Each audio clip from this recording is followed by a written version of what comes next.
Hey, ça me fait plaisir de te retrouver après presque un mois d'absence pour te parler du pinceau éventail, ce pinceau un peu chelou dont on ne sait jamais quoi faire. Alors qu'en vrai, il y a une utilisation pratique qui peut être géniale et je te la montre en temps réel en quelques minutes. D'abord, tu le vois, le pinceau éventail, il est tout plein au début, il n'y a pas d'espace entre les poils.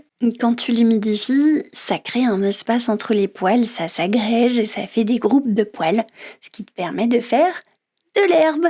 Et contrairement à un pinceau habituel, pour un effet habituel, tu vas peindre plutôt dans le sens de la peinture. Ici, tu vas pas avoir exactement les mêmes gestes, tu vas avoir quelque chose de plus saccadé, de plus sec pour pouvoir imiter ces petits brins d'herbe. Bon, souviens bien toi de cette B consonance b, parce que le pinceau éventail ou béventail, comme j'aime bien l'appeler, eh bien te sert à faire des brins d'herbe en balayant du bas vers le haut. Tu me dirais, est-ce que je peux faire d'autres trucs que de l'herbe avec ce pinceau éventail, Félicia?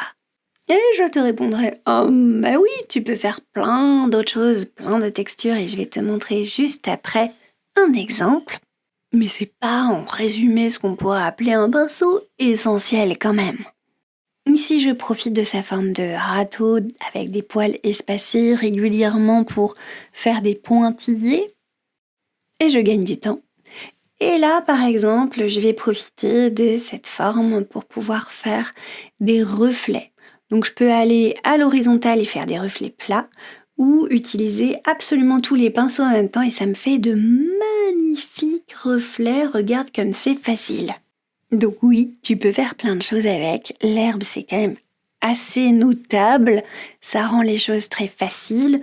T'as vu que si je le fais dans le mouillé, je peux... Bon, toujours en allant du bas vers le haut, hein, quand c'est de l'herbe, je peux faire des variations dans l'herbe, c'est intéressant.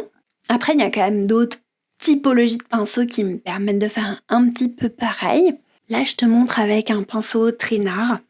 C'est ces pinceaux-là qui ont vraiment une touffe très allongée et avec lesquels on va pareil donner des petits coups secs vers le haut pour pouvoir figurer de grandes feuilles cette fois. Parfait pour terminer ces hautes herbes. Bon la différence entre les deux, tu l'as vu, c'est qu'il y en a un qui va un peu moins vite puisqu'il donne que un coup d'herbe à la fois et le pinceau éventail permet d'en donner plein à la fois et donc de faire de l'herbe relativement rapidement. De l'herbe ou des pointillés comme tu peux le voir juste ici. C'est utile là de mettre du foncé au milieu et en plein milieu de l'herbe.